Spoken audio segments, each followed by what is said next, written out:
Kicked Back, episode 5. Hi, everyone. Caroline, Liam. Liam, how are you? I'm good. How are you doing? I'm good. I'm excited for this episode because it's not that we don't love talking about the Premier League. Of course we do, but it's just we have so much other football to talk about, and it's scheduled in the show today. It's a different flavor of Kicked Back. I love We got a little bit of Italian, a little German, maybe some French in there. A little spice. Liam's wearing a button-up shirt, everybody, for those who can see. Dressed for the occasion. I love it. We were just saying off camera that one of the craziest things about this football season is every day there's not even unbelievable, like amazing, exciting news, but there's just news that's almost low-key jaw-dropping because you don't expect to hear it or you don't expect to see these things happen. And we have got that with the new Casemiro United news. Maybe the most random news of the summer, to be honest. Like, at first I saw this report and I was like, oh, okay, just another hit and a miss for United, like just seeing what they can do to try and appease the fans. And next thing, like, people are like, oh no, like they're talking. Like Real Madrid has basically just got to agree to this at this point. And then if they do, like, he's a Manchester United player. Which to me is nuts because what, Liam, 2-3 episodes on this show, we were saying how much we love the midfield at Real Madrid. Mm-hmm. It was one of my biggest reasons as to why Real Madrid's going to win La Liga and Champions League 2 seasons in a row. So when I saw that, I said, oh my goodness, of all players, the best defensive midfielder in the world, in my opinion right now, to go to United. Now, apparently, and we all know rumors are swirling in the football world. We don't ever know what's true, even with our boy Fabrizio. But Real Madrid apparently don't want to sell him, but they have left it up to Casemiro. And Casemiro is, I guess, considering it because the rumor is that United want to double his salary, which would put him at 60 million pounds. Yeah, I mean, how can you turn that down? And like we briefly spoke beforehand too, just like he has nothing else to accomplish at Real Madrid. Like he's won it all, and I think if he left, he's not leaving him in a bad spot either. Like we spoke about, they have Tchouaméni, Camavinga's there as well. Like they have time now too. Like it's the 18th of August when we're recording this. They have time to go out and find another player to replace him if they really want to bring in more depth. Like there's options. Like hell, David Alaba can play there if they really want him to. They have enough there, and if Casemiro goes, like this is, it's hard to say what it means for United. I think it changes them in a sense of like they've finally filled a position of need, which is what we spoke about last show. Is like they figured it out. Now they don't have to play Fred there every week. It kind of frees everybody else up to play in roles that they're more suited. Like I'd be curious to see if this happens. Like, what happens to Eriksen and Bruno Fernandes? Like, how much better do they get with Casemiro in the team? I just don't know if one player has the ability to fix what's going on in United right now. And that's nothing against Casemiro because he is, in my opinion, the best defensive midfielder we've seen in a long time, plays extremely aggressive football, high football IQ, does the dirty work for Real Madrid, which we've spoke to before on this show. And of course, a huge addition to a United team that needs a player like that. But if there is toxicity in that club, which we have known has been the case for a long time, aka Jose Mourinho and his comments, will one guy at this point in time be able to turn it around? I don't know. Yeah, even Ralph Ragnick said it too, kind of towards the end. He's like, there's a lot of personalities in this room that shouldn't be here or don't fit the mold. And like, I feel like we're seeing those characters come out a little bit more now that they're losing games more often. And I guess the hope would be that Casemiro's a winner. Like, he knows what it takes. And, you know, they've got Rafael Varane there now, too, who's won with Real Madrid. Like, call Harry Maguire what you want. He's an international football player who's played in a Euro final, been to a World Cup semi-final. Like, he's a professional player. And, like, there's guys around that team that I think can turn it around. I just think guys need to be put in the right positions to help that. And I think it just helps the confidence level. And I think when players also see, it's like, okay, we've gone out and we've got the best defensive midfielder in the world. Oh, this team's serious. Like, we're not just sitting back and taking this punishment anymore. Like, we're trying to push ahead. And hopefully, like, again, another reference to another show, but like we said it off the start, like the league's better when United are better. And I do think having Casemiro would make them better. And I'd be curious to see how this helps them within a transfer market in the sense of what other players can they now attract if they can get Casemiro through the door? Or are they just going to have to throw the bank at every single player that comes at them? Well, thank God Rabiot's not making headlines anymore, because that was not the right decision. Casemiro is definitely the right decision. I actually really like your perspective. If United are able to sign Casemiro, does that change the energy at the club in a different way, that now the players are like, okay, ownership is taking care of us and signing the players that we need? Maybe Harry Maguire, who's been shit on more than any other footballer, and I don't agree with that, starts playing well because he has a guy like Casemiro behind him. I think it helps. And it was funny too, because there was a report that Rabiot, they couldn't agree on personal terms because he wanted Well, so much shocking. money. So you got to wonder, like, I wonder if they saw what Rabiot wanted and were like, well, why don't we just offer this to a significantly better player? Maybe that's it. Like, that literally just came to my head when you said it, but it's like, I wonder if that was kind of like part of it. But I think this is good. If United can get a striker to kind of, and maybe even another winger in the transfer window, they'll be better. Like, they don't have a lot of time, 12 days, 13 days, whatever it is. But if this one gets over the line, like, we'll see what happens. Maybe Monday's a different game when they play Liverpool. Which would be crazy. Imagine we start our kickback show for the first time ever. In the first few episodes of our show, we're basically doing... Manchester United has not been doing well. So we're reporting what's true, but technically shitting on the club because it's been painful for them. But by the end of our show, by the end of the Premier League, what if they turn it around? I think they could, to be honest. We talked about this, yeah. I would like to make this clear if anyone thinks this. Manchester United will not get relegated. I don't think so either. No, and obviously big relegation battle on Monday between Liverpool and Manchester United. Bottom 3 teams in the league, which is really crazy. funny. Also, I want to go back to Casemiro at Real Madrid, because I do know that we've talked about it. Camavinga and Tchouaméni, they're getting ready, and Ancelotti is getting them ready for that role in the midfield. I just don't know if Casemiro's as replaceable as everyone thinks he is. I agree. The work that he does on the field is so valuable that I don't know if a guy like Tchouaméni, who's young, I believe he's 22 years old, can just come in off the get and make that much of an impact. And then you take a step back and you see how much Casemiro, Kroos, and Modric, how long they've played together for, and they're comfortable together. So now all of a sudden, taking out that quarterback out of that trio is going to affect that team. Ancelotti said the other day, the reason why Camavinga and Tchouaméni are not getting as much playing time as everyone wants is because they're not performing in the game like he's seen them perform at practice, which I find interesting. And then he said something that is very profound. He said the weight of a Real Madrid jersey is very heavy.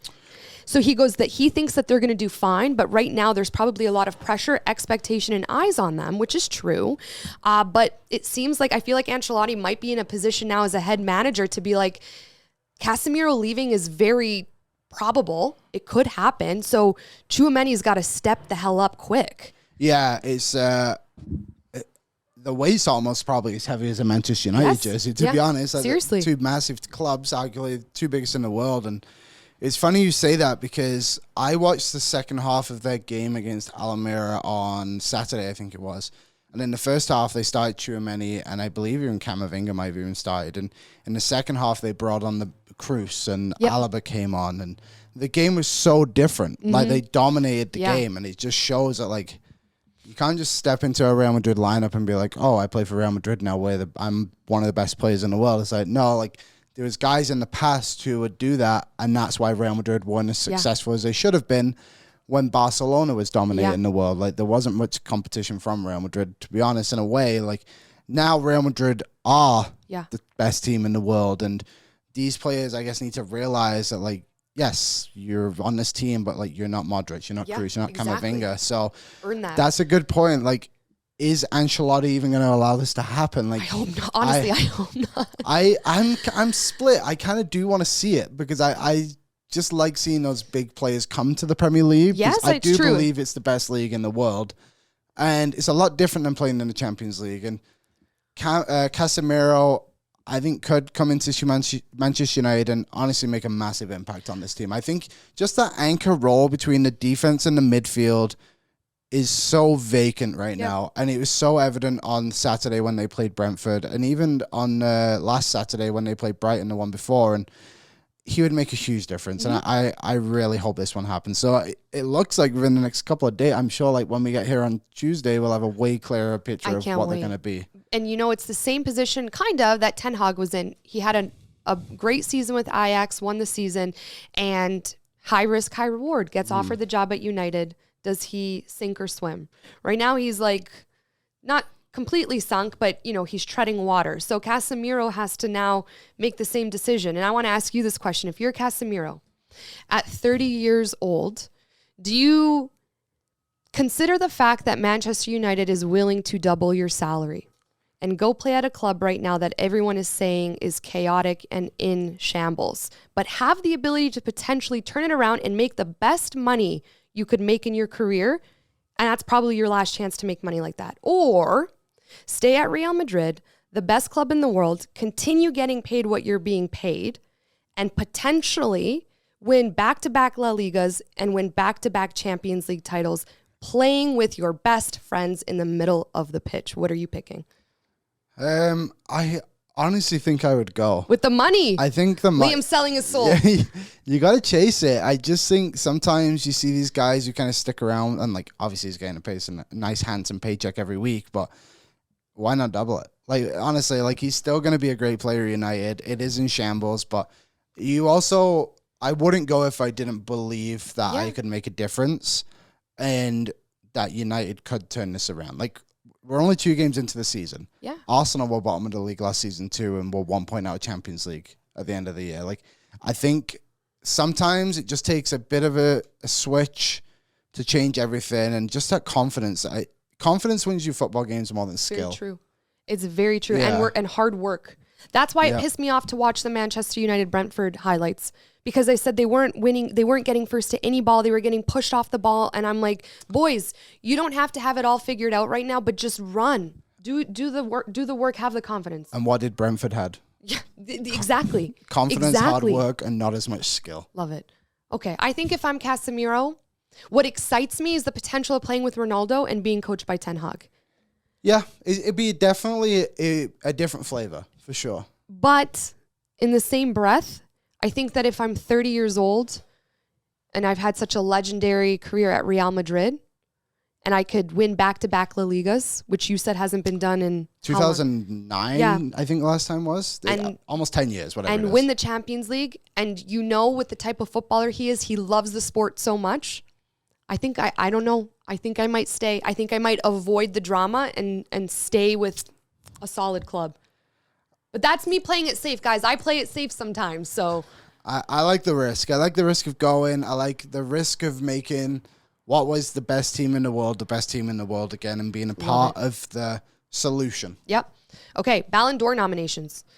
Yes. Messi fans, this is a trigger warning. So if you are easily triggered by any comment that doesn't put Messi in the best light, not that we would say anything bad about him, just letting you know that this is coming. He's been left off the Ballon d'Or nominations list for the first time since 2005, Liam, and it caused an uproar in the football community.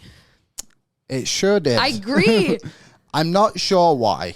Yeah. Like, I shouldn't say I'm not sure why. He's obviously Messi, arguably the best player ever. Yeah. But respect to the award. Like in the same breath, like Messi had a season statistically that wasn't as good as it was. It was literally his worst season since his second pro season ever. 11 goals in all competitions last season and only 6 league goals. That's and we all know that PSG is an absolute disaster in the Champions League. So I agree with you, and I wonder if the Ballon d'Or has almost. And this is a hard question because Messi fans are the ones who are pissed, but the Ballon d'Or to me, as years have gone on, has lost its prestige because Messi has won it 1 or arguably 2 times where he shouldn't have won it. Yeah. So then I sit back, I'm like, this is annoying because it's rigged. And no one come for me when I say that. But this year around, Messi doesn't deserve to be in the conversation. I say that very fearfully. I'm with you. Like, and the thing is that we're arguing here is, it's not even the fact that we're like, oh, well, everyone on this list has a chance to win. Exactly. It's like, yes, sure, they all technically have a chance to win. There's probably 2 or 3 guys that are really in conversation to win this. So what are we arguing here? Are we arguing that Messi should be over Mahrez, for example, or Phil Foden? Like, I would argue, yes, probably both those guys. But at the end of the day, it doesn't matter. And I know that's a bit of a conversation killer, I suppose, but it's also like, who are you taking out? And like, what are you taking out here? We put together the stats. Like, he literally didn't score more goals than any other forward in this conversation. The only one he was kind of close was Bernardo Silva, and you can argue he's not even really a forward. He's more of a midfielder. And I think that when you get to the level of Cristiano Ronaldo and Lionel Messi, they almost at some point start competing with themselves. Yeah. So when you look at his stats, you're not going to compare Messi's stats to necessarily Benzema's. You're going to compare Messi's stats to his last. And that's exactly why everyone's saying this is the last time he's been left off since 2005. When you get to be in the GOAT conversation, everyone's going to start looking at you compared to what you did last season, last game.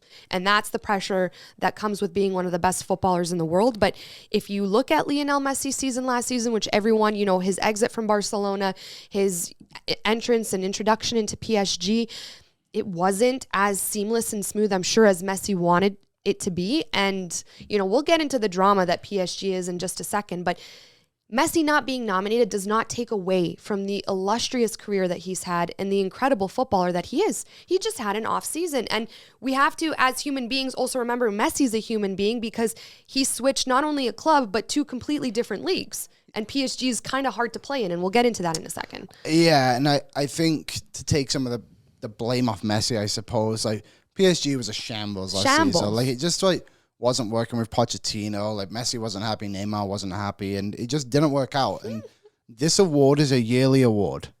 And there's nothing to say Messi, he's already had a good start to this season. Like, he's got a bicycle kick on the first game of the season. I know, it was nice. It was a nice one, yeah. And there's nothing to say he can't bounce back and get to it. I would argue, I would put money on it right now to say he'll be a nominee next year.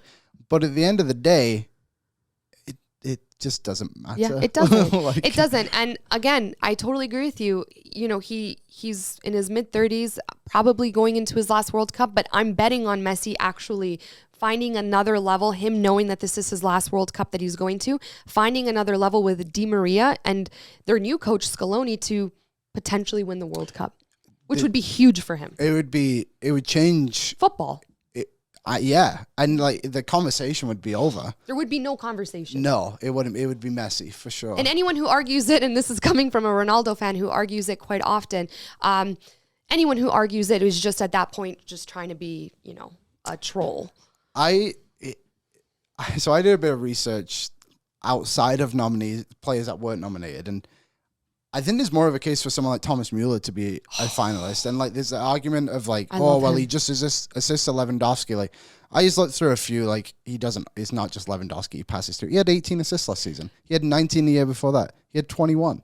He's still, can you believe he's only 32, first of all, which is crazy. And there's no one arguing that Thomas Mueller should be in this conversation. He had more goals and assists than Messi last year. And, again, it's not really we're arguing who should be a nominee at the end of the day over guys who aren't even in the conversation. But there's a lot of players out there who don't get nominated for this award. Yep. And I think sometimes for this award, it's based off who kind of came out of nowhere and had a great season. Sebastian Haller at Ajax had a great year. Will he ever do that again? Probably not. Nkunku for Leipzig had another phenomenal season. 20 goals, 13 assists. He had 7 in the Champions League. Excellent point. And, you have to give those guys credit. And it can't just be, where's Messi? He's Messi. I know. Other guys have stepped up this year and deserve to be on this list more than Messi deserves to be on this list right now. And what's crazy about Mueller is that he's been... Since I've been growing up watching football, he's always been one of the best. Highly underrated, Liam. He's not talked about nearly. I'm so glad you brought him up today because even for me, someone who's watched him growing up, and even for Germany being the way he played with Klose and Podolski, I'm this guy's really good. And I don't think we think about him quite enough. He's kind of been the heartbeat of German football for a while. Yes. And he's definitely, do you know what? He kind of reminds me of Wayne Rooney in a small way of they're very underappreciated until they're gone. Like when Love that. Müller moves on and he retires, he'll be remembered as one of the greats. And he is now, obviously, but I just think he's never in the conversation. And it's like, this guy has won 10 straight titles in Germany. Well, they have 2 Champions Leagues in the last however long. He's won a World Cup. You know, like he's just accomplished so much. And I read off those numbers then, and granted, like Bayern Munich, and we're going to talk about the Bundesliga a little bit later on and just the standard there, but like 21 assists 3 years ago, 19, 18. He already has 2 in 2 games and a goal this season. And it's just like, where's the credit? You know, it's a bit like, it almost feels like Benzema-ish in a way, where he's peaking more towards the end of his career because he's found his perfect role in a sense. And yeah, I don't know. Muller's just one of those guys. I'm sure he's right up there for like World Cup goals too. I'm trying to look and see. Oh, he has 10 World Cup goals, I believe, which is nuts. Like so the record is 16 with Klose.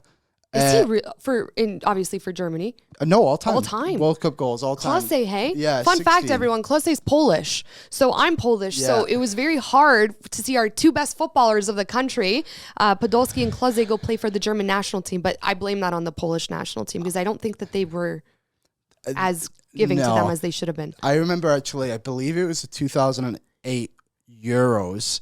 That might have been was it in Poland? I think there was, or it was like it was. I think it was either split. Austria. It was a split one. It was a split. Yeah. Let me look it up. Because I don't think we won. I think we didn't win a game, which was bad because we were partially hosting. It was Austria and Switzerland. That's what it was. But I'm sure there was a Poland one. There was. Either way, I remember in that tournament, Germany played Poland in a group, and the 2 goal scorers were. Well, Podolski had 2, and I think Klose might have had an assist on one of them, and they just refused to celebrate. Which they I refused to do respect. it. Yeah, and I remember thinking that was the first time. So 2008, I don't even know how old I was. That was the first time I had realized that players could play for other countries if they weren't from those countries. Yes. So there you go, a little history on Liam. Quick, one other player that I think if you're a football fan, you know he's not underrated. But when you talk about some of the greatest footballers of all time, he's often left out of the conversation as Kaká. Yes. And I think that he did such an incredible job as an attacking midfielder. The way he would split a back line, he could play a ball over the top, he could strike a ball like no other. Mm-hmm. And the game was visibly different when Kaká was off the field and on the field. And they called him the hero of San Siro. And I know that Maldini's obviously in that conversation too, but you know, he won a Champions League title, he won a World Cup with Brazil, and both for club and country, he was an immense player. Like he had such an immense impact. And on football and the sport in general, he's the guy that made me fall in love with 1, the position of a midfielder, and 2, the sport. Well, he was the last player to win a Ballon d'Or before Modric won it, outside of Messi and Ronaldo. Yes. 2012, by the way, was Ukraine-Poland. Yes, I was just saying the split Euros. I searched that too. I'm like, I'm not crazy. I knew it was one. But yeah, Kaká was a fun one. And do you know what's funny about him? He played in the MLS and nobody really remembers that he was around. Like how is a former Ballon d'Or winner like mentioned behind, you know, like random guys? Like no disrespect to Ibrahimovic, but Kaká was better. But like obviously the personality puts Ibrahimovic higher up. But like there's guys in the league. It's like but what about when Kaká played? Like for Orlando, yeah. Right? And so I was working for TFC. At the time, I was their digital host. I did a bunch of stuff for Toronto FC for YouTube. And I obviously knew the day that Toronto FC played Orlando at BMO, I'm like, holy shit. I gotta be there. Holy shit, my childhood idol is going to be there. And you know, when you're in these positions of work, you're not really allowed to go up to players and ask for a photo because it's quote unquote, you know, unprofessional. Well, fuck professionalism, because I was like, I never missed a game that this guy played, and I tried to emulate my game as much as possible to play like Kaká. And he came off that bus, so I snuck away from work. I pre-recorded everything that I had to do. I worked like a crazy lady, snuck away and waited for him to get off the bus. Like, you know, one of those diehard fans, except I was media because I looked a little out of place. One thing is not like the others. And I screamed his name. This is the only time I've ever done this in my life. I'm like, Kaká, Kaká, Kaká. And then everyone started looking at me and they're like, you know, trying to help him get to me. Snapped a photo, And it was probably the most iconic moment of my life. Like for the rest of the game at Toronto, at BMO Field, I couldn't even concentrate on the game.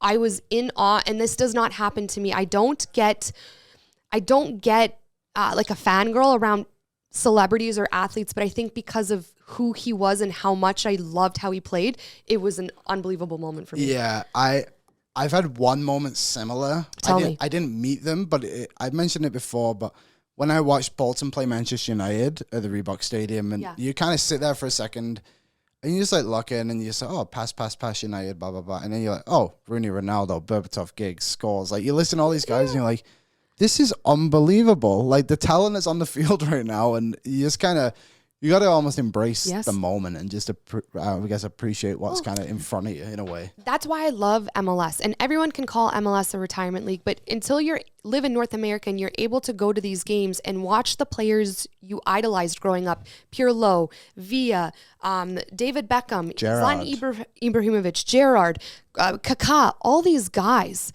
are coming to play right in front of you. And I don't care if they've had to slow down their game by, 80% to play in MLS. I really don't care, because just being able to see them, if I really wanted to run on the field, I could touch them, but I'm not going to do that. It's an honor. I just have extreme gratitude because, again, these are guys that when I would watch when I was younger, I'm like, there's no way I'll ever see them play in person. Yeah, I think it's something that maybe over in Europe people don't understand because it's so accessible, and here we're not as lucky as that. And like it's even like when basketball goes to England or something like that, you're like, oh, whatever, or like the NFL, and it's like, no, but that's how we feel about the MLS when these guys come. Or like I went to a game here, it was Cardiff versus Real Valladolid, I think, or whatever they were called, and it was 2-0 teams, but it was like, oh, this is awesome, like a Spanish team and like a former Premier League team. It was cool to see. I love it. Okay, quickly, let's spend like a few minutes on Mbappe and the PSG drama, because I don't want to give Mbappe too much credit right now. He's making all the headlines for all the wrong reasons, but very interesting situation in PSG's last game, because Neymar went to go take a penalty kick, and Mbappe basically went up to him and said, hey, I want the ball because I want to take it. Which he'd already missed one in the game. Yes, with context, Neymar knows, like, hey, buddy, you already took one and you missed it, so now I'm going to take the ball, because let's be honest, Neymar has I think he has like an 82.5% success rate for both club and country when taking penalties. So this guy's, you're going to bet on him that he's going to score. And Neymar looked pissed off, and, obviously there's feuding between Neymar and Mbappe, and apparently after the game they were in the locker room and it got heated, and Sergio Ramos had to break it up. And the last person I would want to break up my fight is Sergio Ramos, because I feel like he could pop anyone at any given time and you're out like a light, because this guy is just he's a masher. He's one of the... He's old school. He's old school, and he has so many red cards for a reason. And I say that respectfully because I love him as a footballer, but the guy isn't afraid to do something crazy. But is this the reason why PSG is probably having a hard time in the Champions League? Because there's just so much drama in that club. You would have to imagine the egos have kind of got in there a little bit, and I think that's why they've brought in the manager that they have, to try and manage them and not have a manager with also a big ego.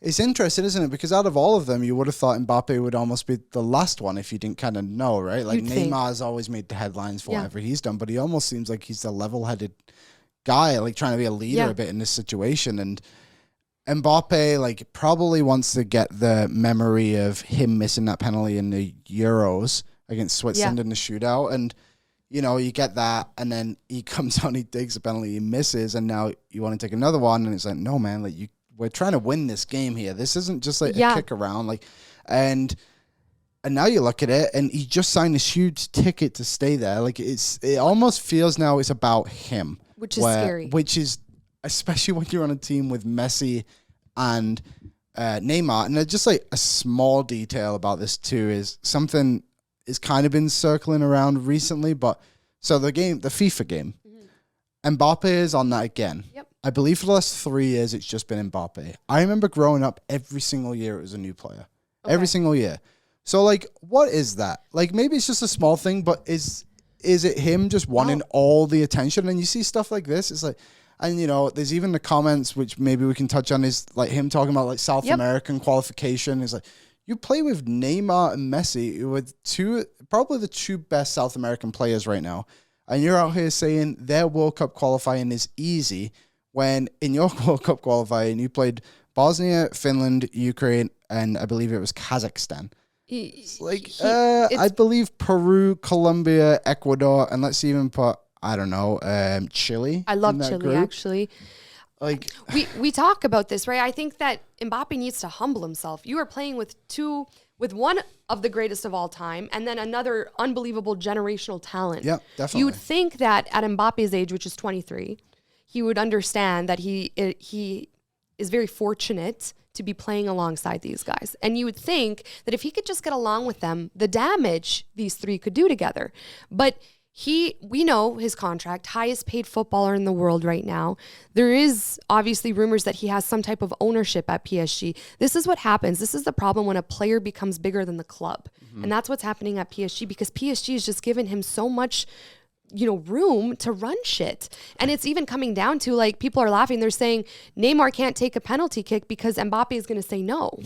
And that, actually, I'm going to find it. Neymar liked a tweet at the end of the game basically saying that, which is making headlines, which is basically saying that Mbappe owns PSG and he's not happy about it. Hold on, I have to translate.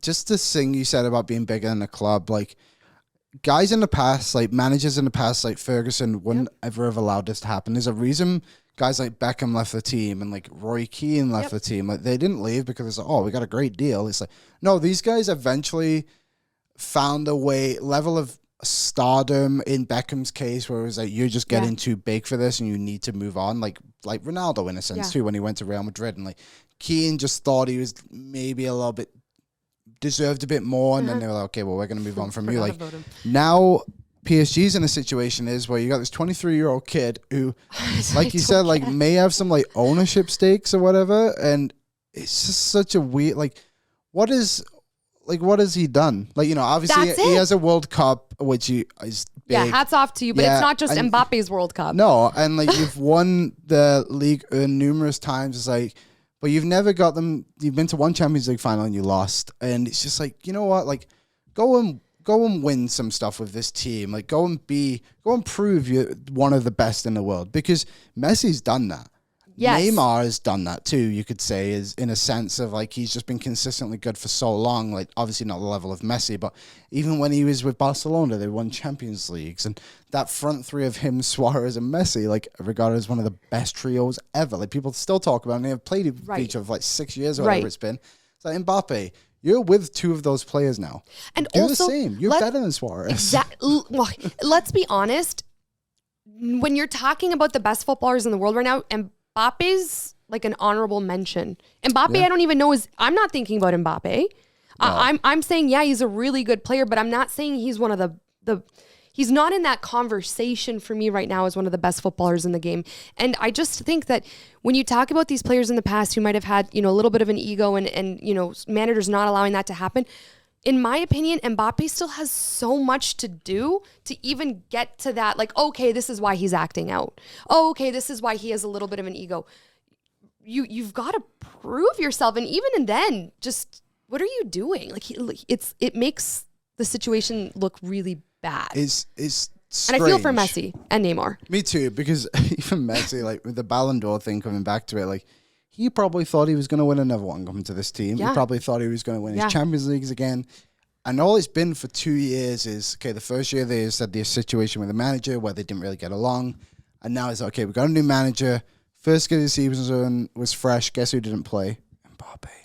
And then you look at it now and you're like, it's 2 games into the season and there's already headlines. Yeah. And it's just like, man, like, what is going on here? You should be winning these Champions Leagues. The thing that would be really unfortunate is if Mbappe takes that big ego that he has right now and brings it into the French team prior to the World Cup, because France is obviously projected to be one of the highest contending teams at the tournament.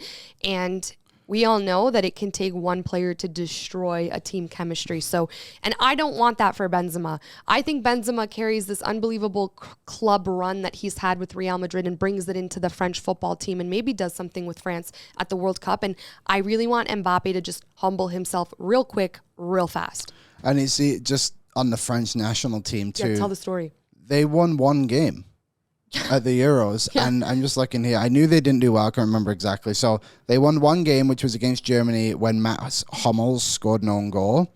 They drew 1-1 against Hungary, then they drew 2-2 against Portugal, and then they got knocked out after going 3-3 with Switzerland, where Mbappe missed the penalty, and Mbappe didn't score a goal at the tournament.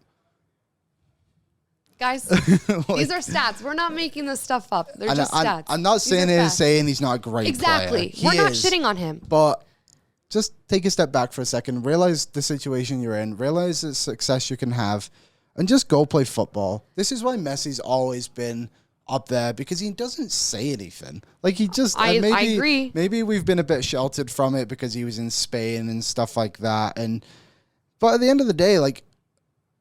nothing I can remember is Messi seeing a headline like Messi fights with Xavi and he's broken up could by you imagine? Pulo in the dressing room, Puyol, like, and it's just like Puyol, that's another name. Yeah, and it's just like, what are we doing here? Like, why is this even a conversation right now? And you're unlocking core memories for me, Liam. No, but you're right, and also.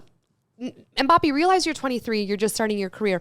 Neymar's 30. Messi's 35 years old. You're playing with guys who are experienced and who have established their name, the name on the front and the name on the back. When you get to that level, then we can have these conversations. But I don't know. It's very unfortunate. What I will say is I'm very happy for Neymar because it seems like we're starting to get peak Neymar again. Mm-hmm. And he scored, I think the stat is now that he's had one goal in the last 10 games, at least one goal in the last 10 games dating back to last season.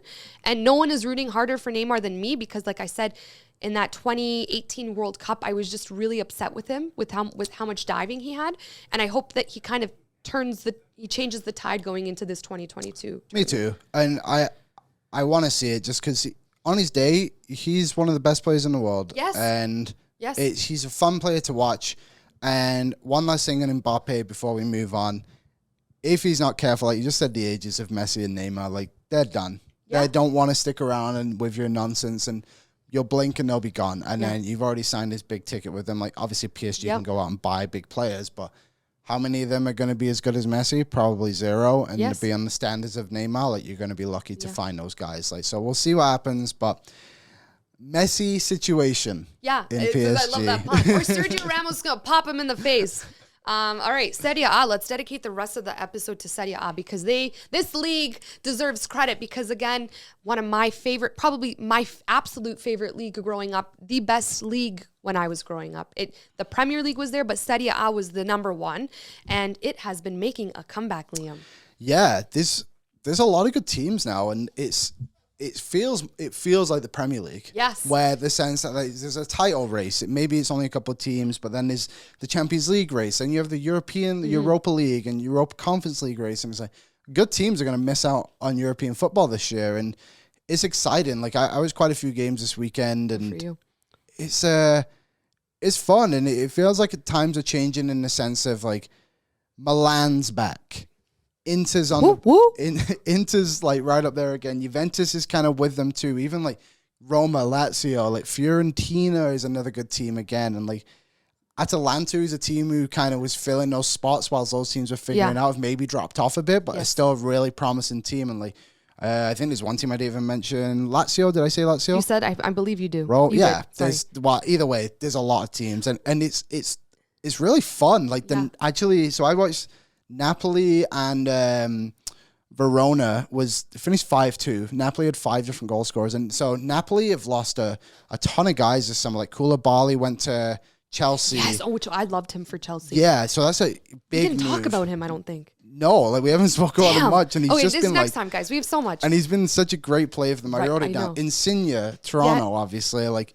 Mertens, like he's their all-time leading goal scorer, and there's a couple other guys too, and it's just like the question coming into it was like, how are they going to fill these voids? And they just kind of did. Mm-hmm. Like there's a guy, I'm going to try and say his name. Do it, Liam. Where's number 77? If anyone's trying to figure out what I'm talking about. Kvaratskhelia. Okay. I think is how you say it. He's a Georgian international. Wow, yeah. He's only 21. He is phenomenal. Player to watch then. I would watch him a lot. Okay. And if you can say his name too, just send me a voicemail or something. Which we're going to set up, by the way. We're going to set up a kickback voicemail. Go ahead. So he was really good. And then midfield, they were just clicking so well.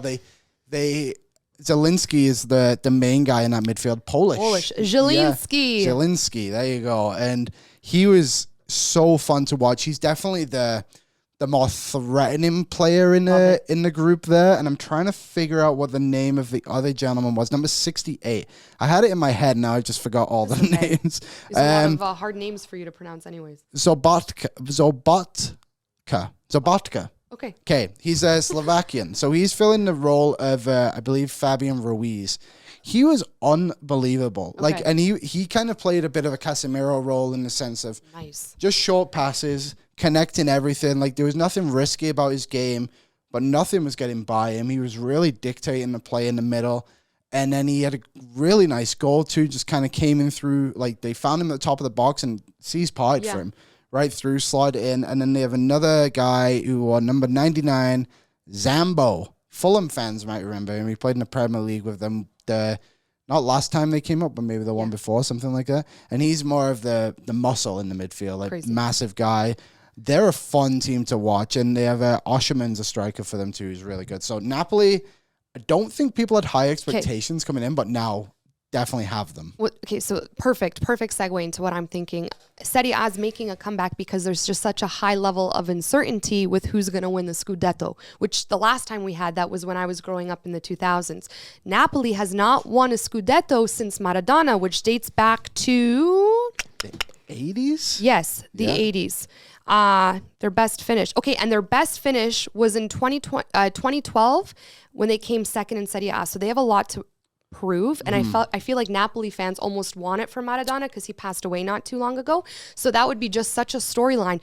I mean, think about it. How long has it been since they've been in the conversation, in the mix to win the league? Yeah, well, like you said, they finished second that one year, and then all the other times, it always feels like they've always been the almost the Arsenal of the Serie A in a way, where it's like they've had good history, but right now they're kind of the team that like could push, but he's almost just fighting for a Champions League spot. Like, that would be really fun to see them push. And like, I guess another team kind of in that category is Roma. Oh. And I know you're Jose Mourinho's number one fan. Yeah, Jose Mourinho is my number one manager because just he's, a head case. And I always loved watching him in the Premier League lose it. And when he went to Serie A, I was like, oh, I wonder how that's going to work out.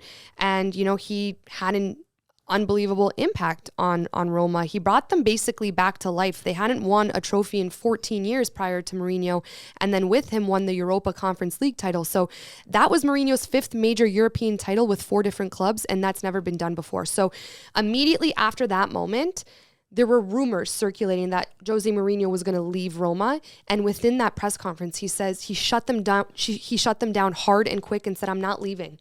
Which I think speaks volumes to how he feels about the club, the environment, how he's probably made Italy his home, and also the players have to respect a manager like that. So Roma are my team to watch for many reasons.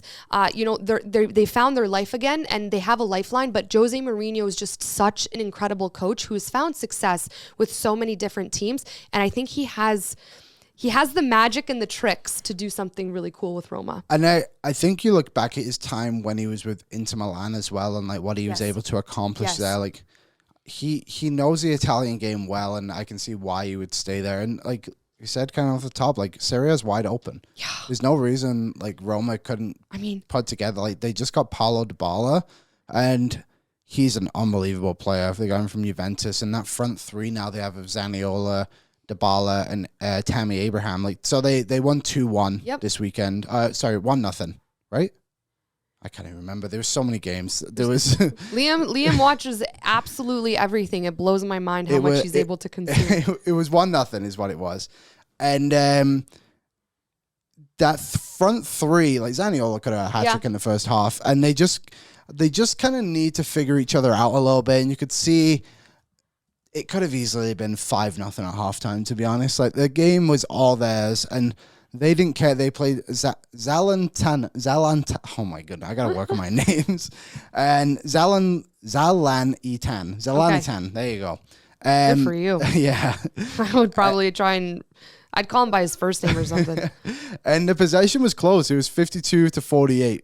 48 being Roma, and they just didn't really care that they had the ball, and it didn't matter if they had the ball because they weren't doing anything with it. And it was just felt like Jose Mourinho's kind of style. And I love they play Juventus in a couple of weeks. I'm really excited to see that game. I am making this vow to everyone as a Milanista to continue watching Serie A now. It's been so hard. There's so many games on at the same time. And obviously now we're adults, right, Liam? Like adulting. We have work.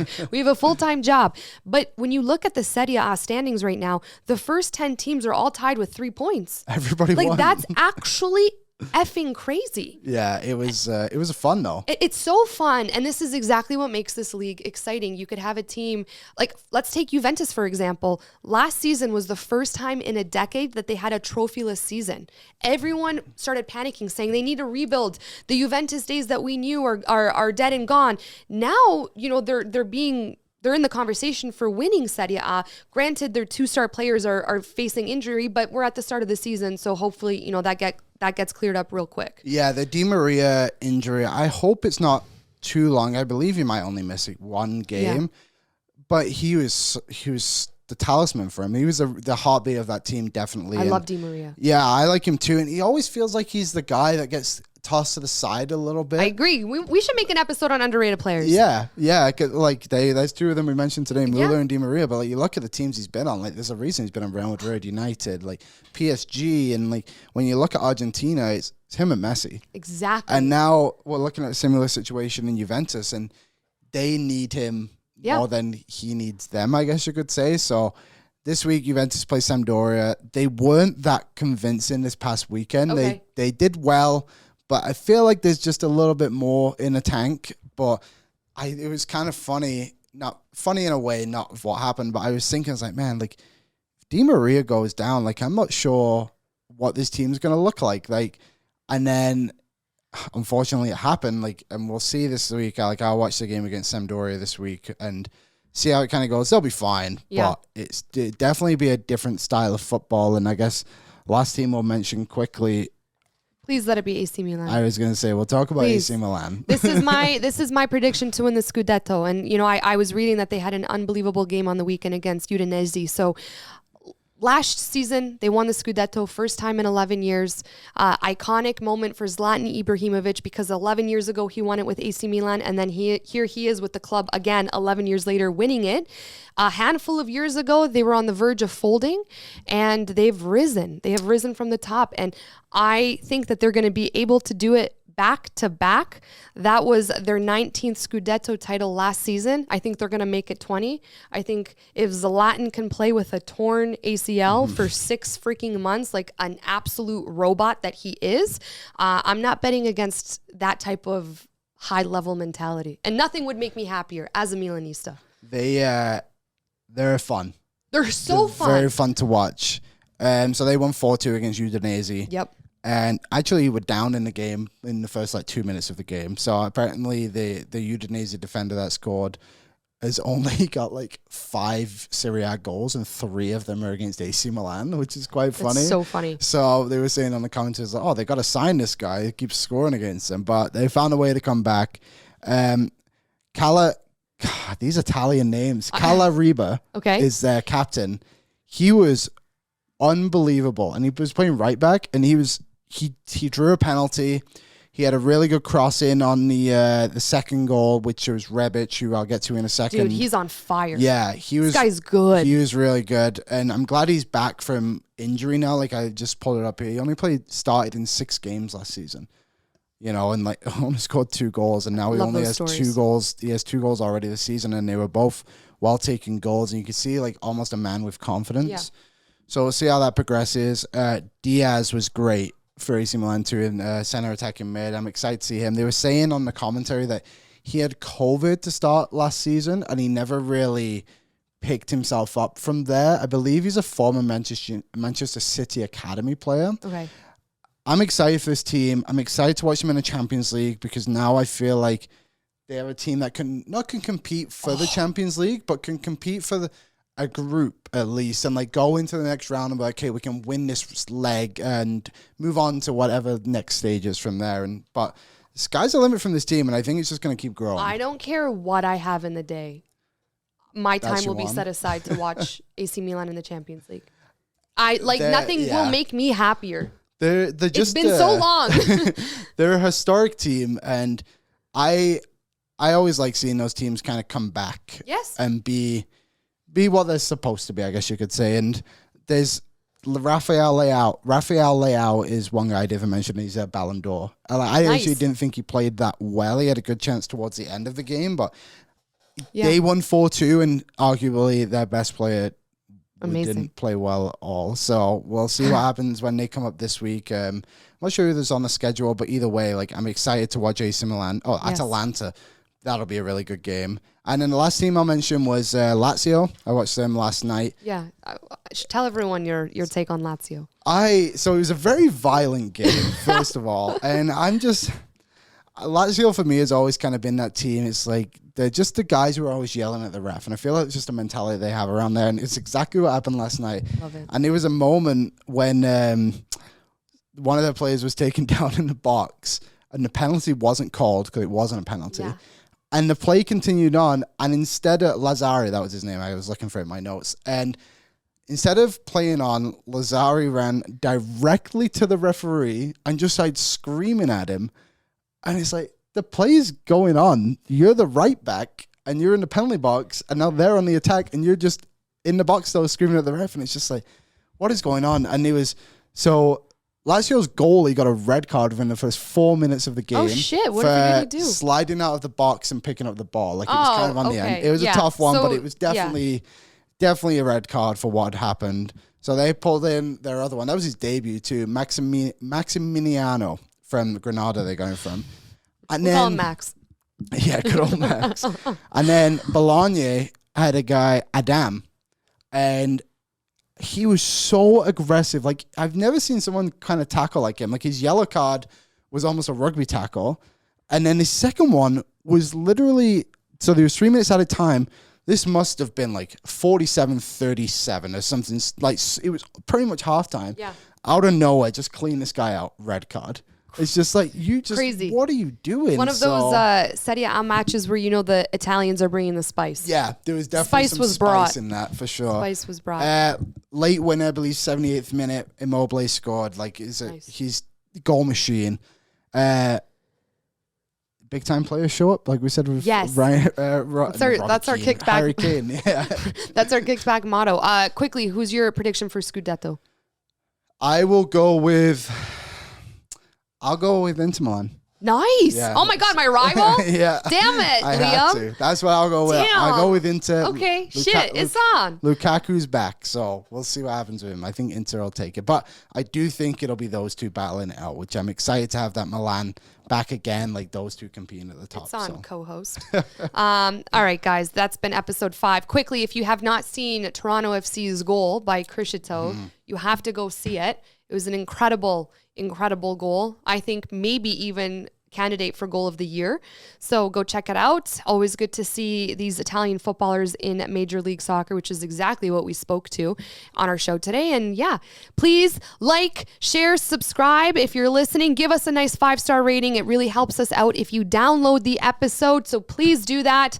And Liam and I will be back next week with hopefully something positive to report on Manchester United. Yeah, Monday night relegation battle. Right. And look out for our predictions in the 90th minute too. Exactly. That's done by Liam. He's the best. Bye, guys. That's a wrap for another episode of Kicked Back, and thanks so much for listening. You can catch Caroline and Liam here every single week on Tuesdays and Thursdays to give you the latest rundown on all things football. Please don't forget to subscribe and give us a nice 5-star rating. Please and thank you. And for even more Kicked Back content, follow the 90th minute on all your favorite social channels. See you next time.